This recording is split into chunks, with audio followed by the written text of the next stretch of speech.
Good morning, boys and girls. Marley's now going to think there's someone here, which is probably about postman time. But I said last time we had a bit of snow that we would come on then, quickly. He's a bit stupid, is Marley. Hello, go and see Steve. Are you gonna go? Go on, go and have a look. No?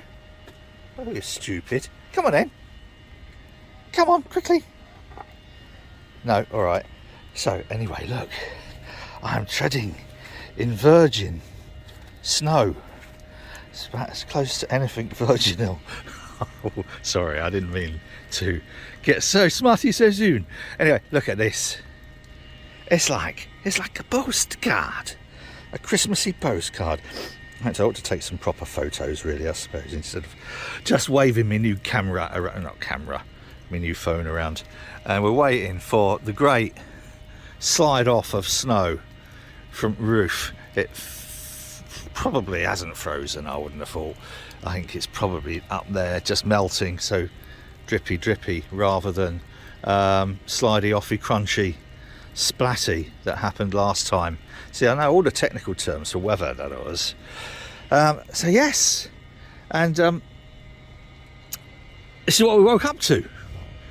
It was a bit cold last night, but how nice is that though? Now,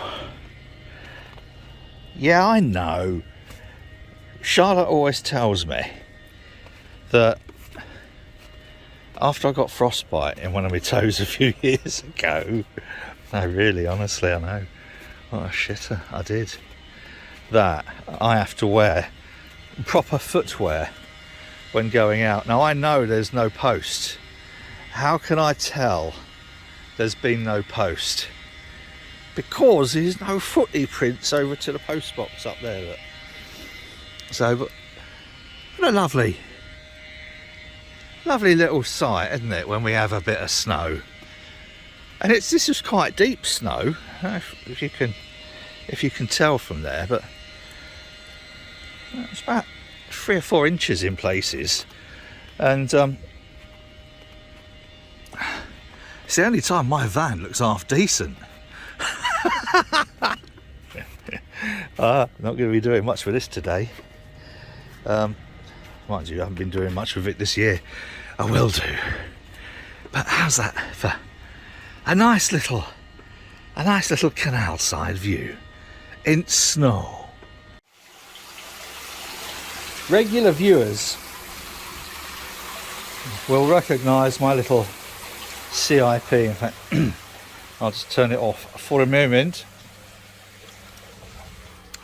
Cause of noise. Now it works brilliantly, but as you can see, it does end up splashing quite a bit because this is above the brim. This is just a bit of an old, I don't know, whatever it was. So I'm thinking of making a frame around the outside that then drops down in so that whatever I'm cleaning is below this rim, something like this.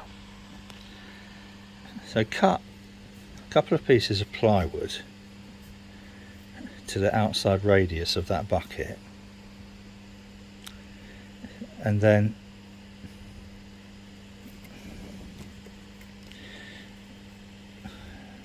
some 1x1 going down,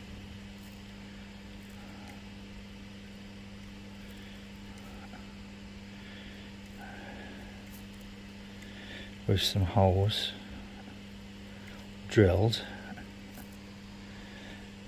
maybe 4 of those, I don't know.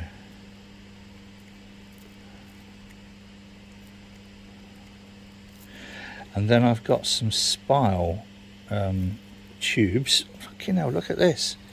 Wavy spile tubes even.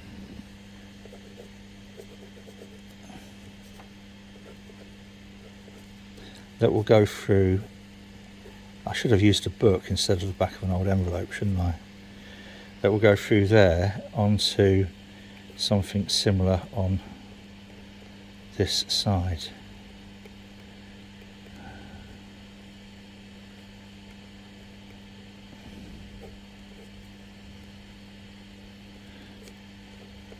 Right, so then this will sit on the outside radius of the bucket.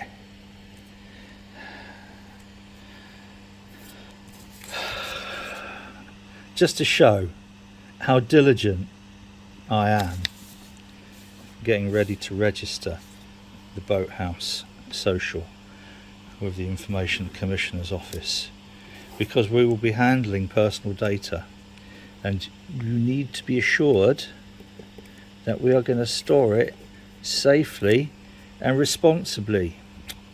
Anyway, so that's the idea for that. So these spiles that I've got hopefully will be long enough.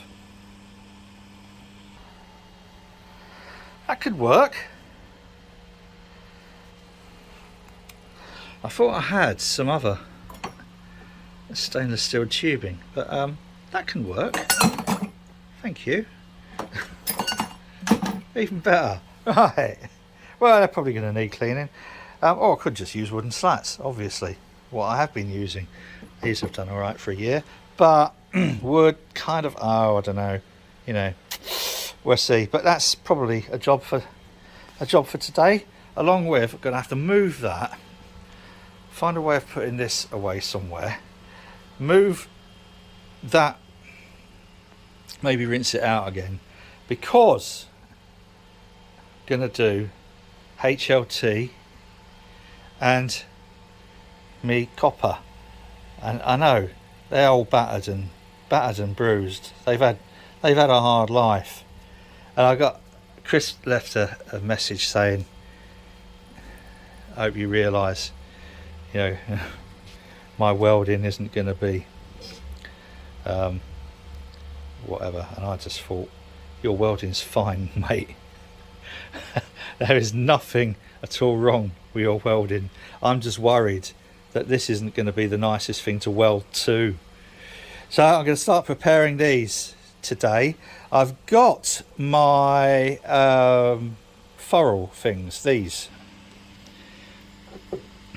which are 38mm, and I got talked into buying 3 of these. I didn't need them. I only needed 2 because Local Engineering Works has cut them in 2 properly, like on a lathe. He did say that one side is probably going to be better to weld on than the other, but I think Chris will work that out. Yeah, I think there's something you can see where they've turned it. This would be the bit to weld to the tri-clamp, but they have done a superb job, and I think you'll agree that looks far better than that. Because I asked Chris how much thread was on the elements. He said about 20mm. So we're laughing because the inside, don't know if you can see, the thread's not going to get caught on the inside of the tri-clamp. So this then, the element screws into there. This then connects. Oh, come on, like that, and this will be welded to the HLT or the copper. There'll be 2 on the copper, 1 on the HLT. So that's that, and then of course for cleaning you just take that off and these are heavy, put a blanking plate on while cleaning it. So I want to give a shout out to Robinson's Engineering. This is what I wrote down from Paul, my neighbour. Now they're literally just around the corner, Howard and Derrick, 64 Effingham Road, postcode S4 7YS Yankee Sierra. That's their phone number there, 0114 272 0057. Proper pucker, old school engineering works with all sorts, grinders, lathes, mills, the lot.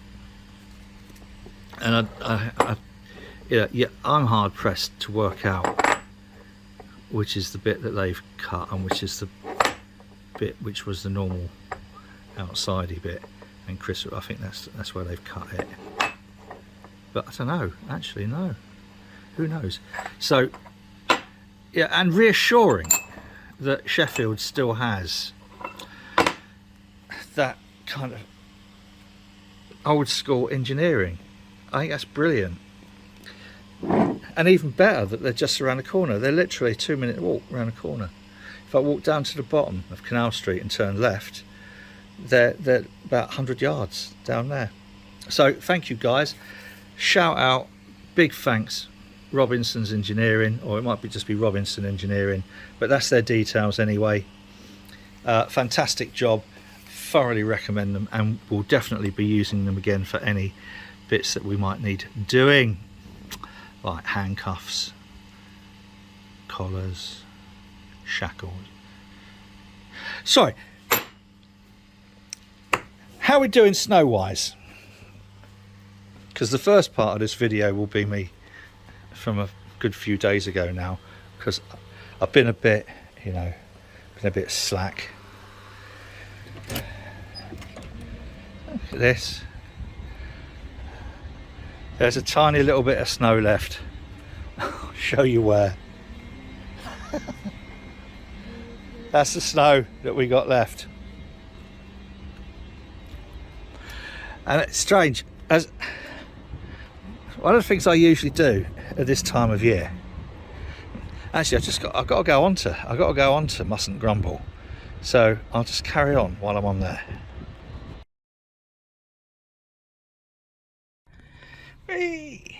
We are aboard a little Mustn't Grumble, and it's always a little bit depressing thinking that we're going to sell her, because this has been our pride and joy for so many years. But moving on, we have the bigger boat.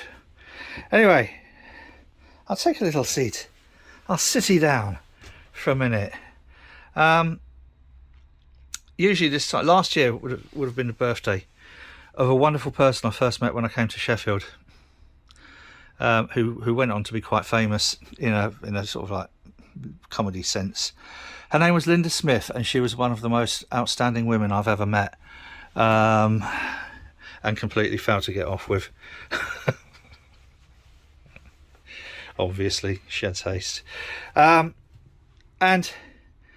when I first came to Sheffield, it was pretty grim, and in fact it was very grim, miners' strike. And Linda had this little story, which I'm just going to tell you about the miners on the picket line. And her story went something like, it had been snowing. That's how I got to this, because the snow. Remember the snow? I started this video with the snow. The miners on the picket line, obviously it's a bit boring on a picket line, so they built a snowman. A nice big, I do like this boat. I love this boat. Yes, so sorry.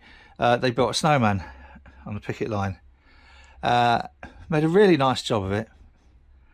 And 20 minutes after they finished doing it, a police Range Rover, brand new police Range Rover, came hurtling around the corner, smashed into the snowman, smashed it to bits, and the police just laughingly just drove away. So the miners built another snowman around a concrete bollard. I don't think the police who wrote that Range Rover off by smacking into that snowman thought it was very funny. But that was one of Linda's lovely little stories. And the other thing about Linda Smith is that, and I didn't really know anything about it at the time, she was the president of the British Humanist Society. Now, some people will know for the last 12 odd years I've been acting as I suppose the term is celebrant. It's not a term I like to use because it is a term that the British Humanist Society use, and I'm not a member or accredited or in any way affiliated with the British Humanist Society. But I act as a celebrant for people at a funeral where they may not generally have a conventional religious belief. And kind of, I've always thought it's quite strange because I never really spoke to Linda very much about that. But we didn't really talk huge amounts at all. I think she tolerated me more than anything else because I was young and stupid and naive and was always drooling and wanting to get in her pants, but never ever would have done because she was fiercely. Anyway, just but the fact that has kind of influenced me into doing these funerals, acting as a celebrant at these funerals. I think it's just it's a lovely little kind of like tribute, I think, to her. And she was taken far, far too young. She'd have been, I think, just about in her 60s, early 60s now. I think it's 1958 she was born. Yeah, so anyway, it would have been her birthday last week. So that's kind of like that for this vlog. I know it's not really it's a bit of an everything blog. So now I'm going to go and perhaps make my frame and start punching holes in those kegs, ready for the welding, and hopefully it won't be too difficult a job for Chris. So boys and girls, I think this will be the thumbnail. I think I'll have this as the thumbnail for the little vlog for today, for Thursday. Right, take care and stay safe.